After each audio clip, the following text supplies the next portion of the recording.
അസ്സലാമു അലൈക്കും. എത്രയും പെട്ടെന്ന് ഈസിയായിട്ട് ഉണ്ടാക്കാൻ പറ്റിയ ചിക്കൻ കറിയാണ് ഇത്. നമുക്ക് ഉണ്ടാക്കി നോക്കിയാലോ. അതിന് വേണ്ടി ഒരു 800 ഗ്രാം ചിക്കൻ എടുത്തിട്ടുണ്ട്.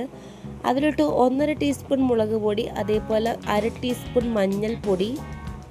ഇനി നമുക്കിതിലോട്ട് 1.5 ടീസ്പൂൺ മല്ലിപ്പൊടി, പിന്നെ 1/4 ടീസ്പൂൺ അല്ലെങ്കിൽ ഒരു 1.5 ടീസ്പൂൺ കുരുമുളക് പൊടി, പിന്നെ ഉപ്പും കൂടെ ചേർത്ത് നന്നായിട്ടൊന്ന് മിക്സ് ചെയ്ത് മാറ്റി വെക്കാം കേട്ടോ.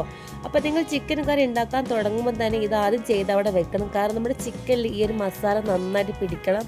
അതാണ് ഈ കറിയുടെ ടേസ്റ്റ്. ഇപ്പം നമ്മൾ ഗരം മസാലയോ ചിക്കൻ മസാലയോ ഒന്നും ചേർക്കുന്നില്ല, നമ്മൾ ഇത് വെക്കുകയാണ് കേട്ടോ.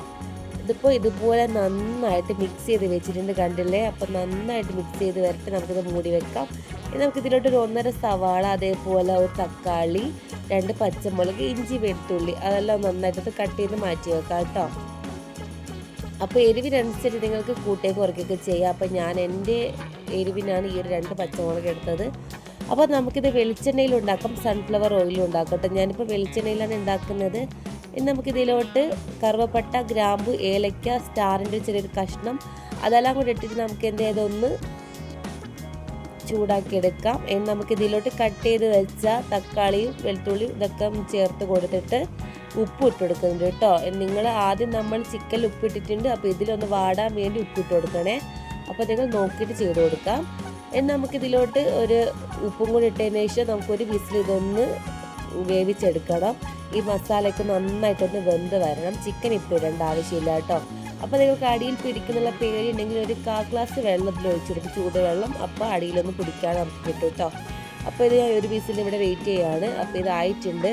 അപ്പം നമുക്കിതിലോട്ട് ഇനി നമ്മുടെ മാറ്റി വെച്ച് മിക്സ് ചെയ്ത് വെച്ച് ചിക്കൻ ഇപ്പോൾ 1/4 മണിക്കൂറായിട്ട് നന്നായിട്ട് പിടിച്ച് വന്നിട്ടുണ്ട് കേട്ടോ. അത് ഇതിലോട്ട് ചേർത്ത് കൊടുക്കുന്നുണ്ട്. ഇത് നമ്മൾ ഈ തക്കാളിയിലും ഉള്ളിയിലൊന്നും നമ്മൾ വേറെ മസാലകളൊന്നും ചേർക്കുന്നില്ല. ഇത് മാത്രം ചേർത്തിട്ട് നന്നായിട്ടൊന്ന് സ്പൂൺ വെച്ച് ഇളക്കി കൊടുത്തതിന് ശേഷം നമുക്ക് ഇതിലോട്ട് ആവശ്യമുള്ള വെള്ളം ചേർത്ത് കൊടുക്കാം. ഞാനിപ്പോൾ 1 കപ്പ്, അതായത് 1 ഗ്ലാസ് വെള്ളമാണ് ചേർത്ത് കൊടുക്കുന്നത്. നിങ്ങൾക്ക് വേണമെങ്കിൽ നിങ്ങളുടെ ചിക്കൻ അനുസരിച്ച് വെള്ളം കൂട്ടിയും കുറയ്ക്കുകയൊക്കെ ചെയ്യാം കേട്ടോ. ഈ ഒരു രീതിക്ക് വെക്കുകയാണെങ്കിൽ നിങ്ങൾ പിന്നെ വേറെ രീതിയിൽ കറി വെക്കില്ല, കാരണം അത്രയ്ക്ക് ടേസ്റ്റാണ്, സിമ്പിളാണ്. അപ്പോൾ 4 വിസിൽ ഇവിടെ ആയിട്ടുണ്ട്. അപ്പോൾ നമ്മുടെ കറി ഇവിടെ റെഡി ആയിട്ടുണ്ട്, നല്ല ടേസ്റ്റാണ്. അപ്പോൾ ഇതൊന്ന് ട്രൈ ചെയ്ത് നോക്കുക. സബ്സ്ക്രൈബ് ചെയ്യാതെ കാണുന്ന കൂട്ടുകാരുണ്ടെങ്കിൽ ഒന്ന് സബ്സ്ക്രൈബ് ചെയ്ത് സപ്പോർട്ട് ചെയ്യണേ. ഫ്രണ്ട്സിന് ഫാമിലിക്കെല്ലാം ഒന്ന് അയച്ചു കൊടുക്കുക. കമൻറ്റ് ചെയ്യാൻ മറക്കിയിട്ട് ഉണ്ടാക്കി നോക്കിയിട്ട് അത്രയ്ക്ക് ടേസ്റ്റാണ്. അപ്പോൾ എല്ലാവരും ഒന്ന് ട്രൈ ചെയ്യുക, കമൻറ്റ് ചെയ്യുക, ഷെയർ ചെയ്യുക. അപ്പോൾ ഇത്രയൊക്കെയുള്ളൂ. അടുത്തൊരു വീഡിയോ ആയിട്ട് വരാം. Thank you for watching.